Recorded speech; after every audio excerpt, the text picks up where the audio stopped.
Indonesia, negeri dengan budaya yang semarak dan pemandangan yang menakjubkan, juga memiliki sejarah komunikasi visual yang kaya. Dari lukisan gua kuno hingga desain digital yang modern, masyarakat Indonesia telah lama menggunakan gambar untuk bercerita dan mengekspresikan identitas unik mereka. Lihat saja, misalnya, poster-poster mencolok dari industri film Indonesia saat ini, dengan warna-warna berani dan komposisi yang dinamis. Mahakarya modern ini adalah bukti kekuatan bahasa visual yang abadi, sebuah tradisi yang telah berlangsung ribuan tahun. Perjalanan kita dimulai di gua-gua prasejarah, tempat cahaya api yang berkelap-kelip pernah menerangi pemandangan kehidupan sehari-hari dan kepercayaan spiritual. Gambar-gambar kuno ini, yang terukir di dinding gua, menawarkan sekilas ke dalam pikiran nenek moyang kita, dan upaya awal mereka untuk berkomunikasi melalui media visual. Seiring perjalanan kita melalui waktu, kita akan menjelajahi bagaimana berbagai budaya dan periode sejarah telah membentuk lanskap visual Indonesia. Jauh sebelum bahasa tertulis muncul, orang-orang di Kepulauan Indonesia sudah berkomunikasi melalui simbol-simbol visual. Di gua-gua Sulawesi, Kalimantan dan Papua, para arkeolog telah menemukan harta karun berupa seni prasejarah yang berusia ribuan tahun. Lukisan-lukisan ini, yang dibuat dengan pigmen alami dan lemak hewan, menawarkan jendela yang menarik ke dalam kehidupan dan kepercayaan nenek moyang kita. Salah satu ciri paling mencolok dari seni gua Indonesia adalah banyaknya stensil tangan. Garis-garis tangan ini, yang dibuat dengan meniup pigmen di atas tangan yang diletakkan di dinding gua, diperkirakan mewakili kehadiran seniman atau komunitas mereka. Di samping stensil ini, kita menemukan penggambaran hewan, adegan berburu, dan pola abstrak, semuanya digambar dengan rasa gerak dan vitalitas yang luar biasa. Makna dari gambar-gambar kuno ini masih diperdebatkan oleh para ahli, tetapi kemungkinan besar gambar-gambar ini memiliki berbagai tujuan. Lukisan gua ini mewakili tahap penting dalam perkembangan komunikasi manusia, menunjukkan keinginan bawaan kita untuk mengekspresikan diri melalui media visual. Dengan datangnya agama Hindu dan Buddha pada awal abad Masehi, Indonesia menyaksikan perkembangan aktivitas seni dan arsitektur. Candi-candi megah, dihiasi dengan ukiran dan patung yang rumit, berdiri di seluruh Nusantara sebagai bukti kekuatan agama-agama baru ini dan kerajaan yang menganutnya. Mungkin contoh yang paling ikonik adalah Borobudur, sebuah kompleks candi Buddha yang luas di Jawa Tengah. Dindingnya dihiasi dengan ribuan panel relief yang menggambarkan adegan-adegan dari kehidupan Buddha, beserta cerita-cerita dari kitab suci Buddha dan mitologi Jawa. Ukiran-ukiran ini yang dikerjakan dengan keterampilan dan seni yang menakjubkan, berfungsi untuk mendidik dan menginspirasi umat beriman, menyampaikan ajaran agama yang kompleks melalui kekuatan penceritaan visual. Selain arsitektur candi, periode Hindu-Buddha juga menyaksikan perkembangan manuskrip bergambar yang dihiasi dengan kaligrafi yang rumit dan lukisan miniatur. Kedatangan Islam di Indonesia, dimulai pada abad ke-13, membawa serta seperangkat nilai-nilai estetika dan tradisi visual baru. Pusat dari seni Islam adalah konsep anikonisme, yaitu menghindari penggambaran figuratif Tuhan atau Nabi Muhammad. Hal ini menyebabkan fokus pada pola abstrak dan geometris, serta kaligrafi, seni menulis indah. Masjid, teks-teks agama, dan bahkan benda-benda sehari-hari dihiasi dengan tulisan kaligrafi yang rumit, seringkali menampilkan ayat-ayat dari Al-Quran. Seniman Indonesia menerima kaligrafi dengan antusiasme yang besar, mengembangkan gaya khas mereka sendiri yang memadukan aksara Arab dengan sensibilitas artistik lokal. Seni batik, teknik pewarnaan tahan lilin yang digunakan untuk membuat pola rumit pada tekstil, juga berkembang pesat selama periode ini. Periode Islam menyaksikan perpaduan tradisi artistik yang dinamis, ketika pengrajin dan desainer Indonesia mengadaptasi pengaruh asing untuk menciptakan bahasa visual yang unik.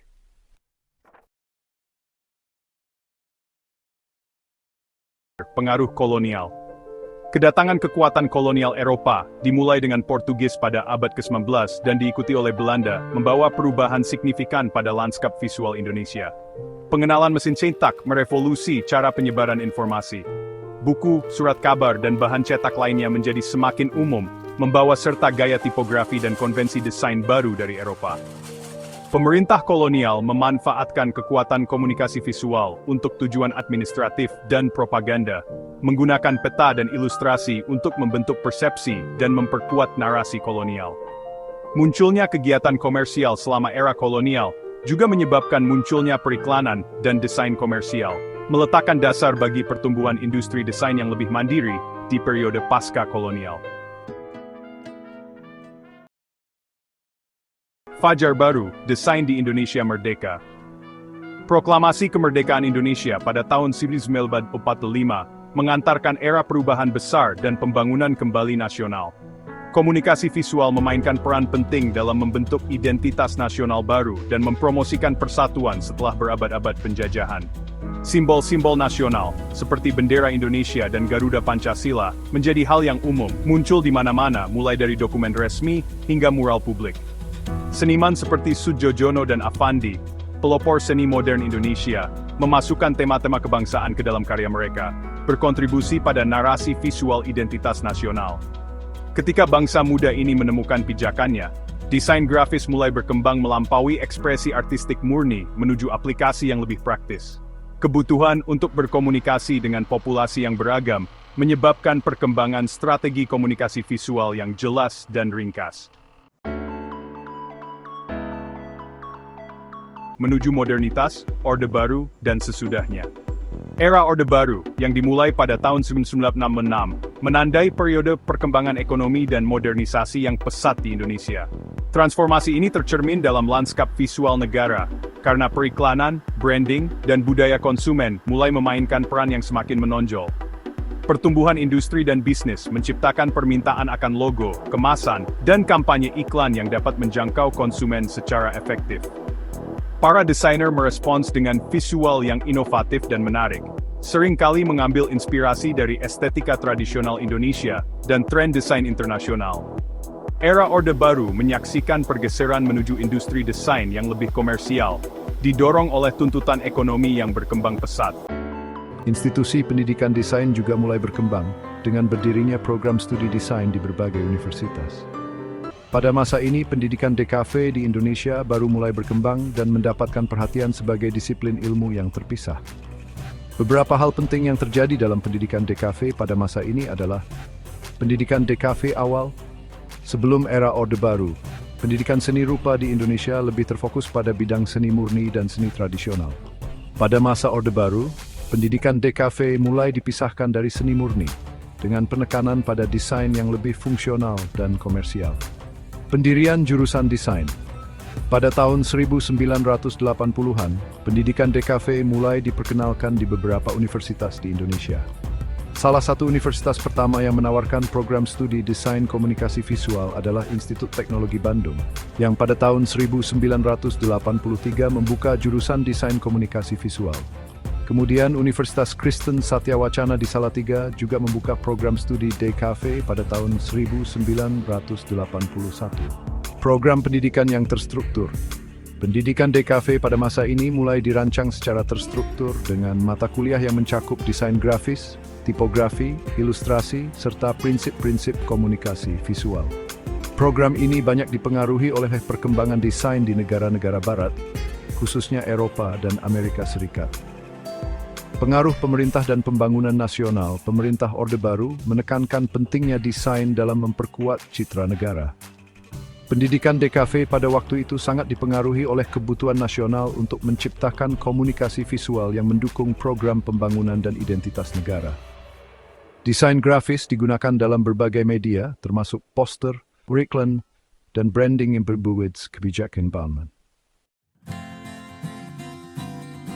Masa reformasi, yaitu dari tahun 1998 hingga 2000-an. Setelah jatuhnya Orde Baru, Indonesia mengalami periode reformasi yang membawa kebebasan lebih dalam hal ekspresi seni dan desain, termasuk dalam pendidikan DKV. Beberapa perkembangan penting adalah kebebasan ekspresi dalam desain. Pada masa reformasi, pendidikan DKV semakin mengarah pada kebebasan berekspresi. Kurikulum pendidikan desain mulai lebih terbuka terhadap berbagai pendekatan desain, tidak lagi terbatas pada desain yang didorong oleh kebutuhan pemerintah atau negara. Pendidikan berbasis teknologi. Dengan munculnya teknologi digital, pendidikan DKV mulai mengintegrasikan perangkat lunak desain seperti Adobe Photoshop, Illustrator, dan perangkat digital lainnya ke dalam kurikulum. Pendidikan DKV berfokus pada penguasaan teknologi untuk menciptakan karya desain yang lebih canggih. Perkembangan kampus dan program studi DKV selain ITB dan Universitas Kristen Satya Wacana, sejumlah universitas lain mulai membuka program studi DKV seperti Universitas Negeri Jakarta, Universitas Pinus, Universitas Indraprasta PGRI, dan lain-lain. Pada dekade terakhir ini, pendidikan DKV di Indonesia mengalami perkembangan yang sangat pesat seiring dengan kemajuan teknologi digital dan kebutuhan industri kreatif yang semakin meningkat.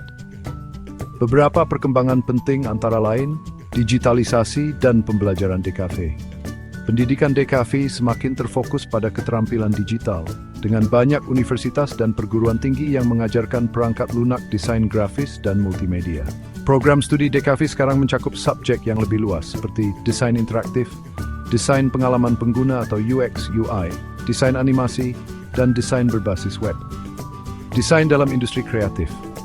Pendidikan DKV hubungan kebutuhan industri kreatif, termasuk periklanan, desain digital, branding, dan media sosial. Banyak universitas yang mulai bekerja sama dengan industri untuk memberikan mahasiswa pengalaman langsung di lapangan melalui magang dan proyek nyata. Desain sebagai bidang multidisiplin.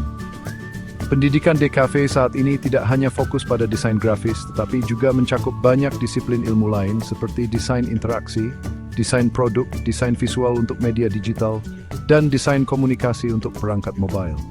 Awal abad ke-21 membawa serta revolusi teknologi yang sangat memengaruhi setiap aspek kehidupan, termasuk bidang desain komunikasi visual. Munculnya internet, komputer pribadi, dan perangkat seluler membuka kanvas digital baru yang luas bagi para desainer untuk dijelajahi. Desainer Indonesia menyambut alat dan platform baru ini dengan antusias, menciptakan antarmuka yang menarik secara visual dan ramah pengguna. Revolusi digital juga mengaburkan tas antara disiplin desain tradisional yang mengarah pada kolaborasi dengan pengembang web, animator, dan desainer UX. Karena teknologi terus berkembang dengan kecepatan yang belum pernah terjadi sebelumnya, desainer Indonesia berada di garis depan dalam menjelajahi kemungkinan kreatif dari dunia digital.